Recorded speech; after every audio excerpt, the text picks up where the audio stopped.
Imagine your, most private daydreams, the ones you retreat to when the real world just gets too heavy.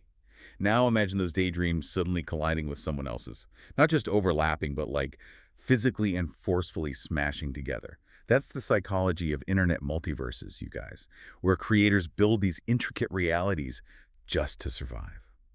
Welcome back to the Deep Dive. Today is part 3 of the Christine Chan and Divine saga. Yeah, thanks for having me back. We are looking at the ultimate collision of mythologies today.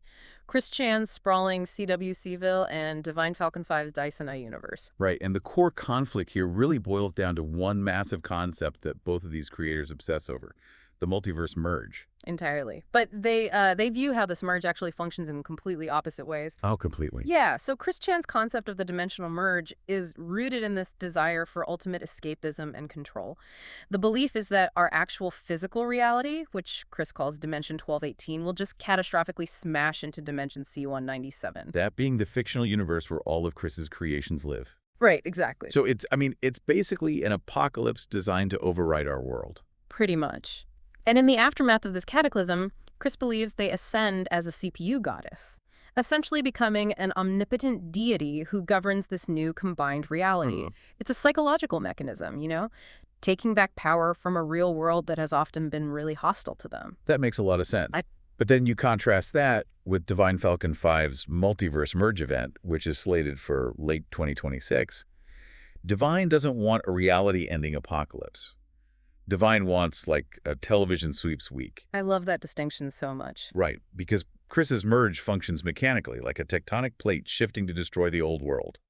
But Divine's merge functions like a showrunner organizing guest stars to boost ratings. It's structured chaos. Yeah, it exists specifically to push character arcs forward.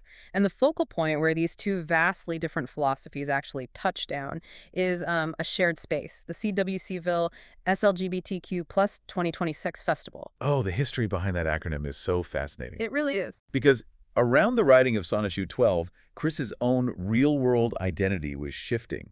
And that just bled directly onto the page.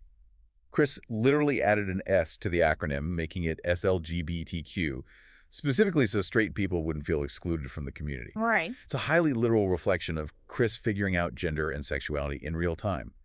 But my question is, how does a creator's messy, real-world identity evolution ultimately become, rigid canonical law when it's adopted by another universe? Well, what's incredible is how Divine interacts with that personal evolution. Divine doesn't just reference Chris's festival. They adopt it as absolute law for their own Dice&I universe. They validate Chris's world by making it the emotional anchor for their own characters. Which brings us to the actual crossover event.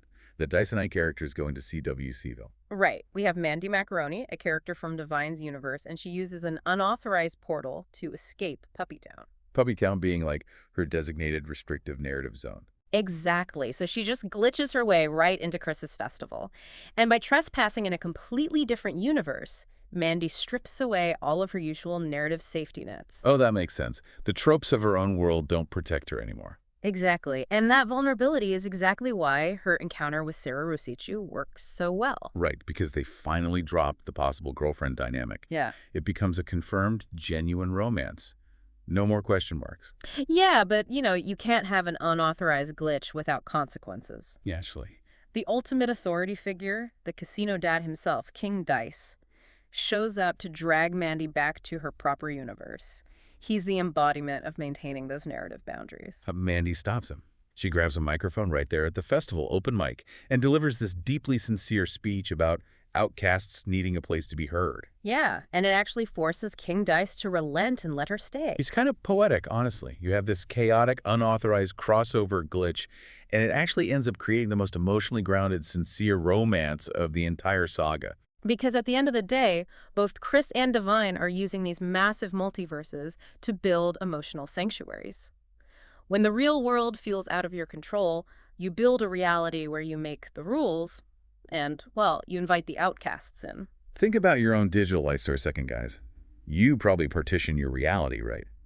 The professional persona you use in a work Slack, your private group chats, your anonymous gaming profiles. Oh, absolutely. But as those digital footprints increasingly overlap and bleed into each other, aren't we all just one server crash away from triggering our very own dimensional merge?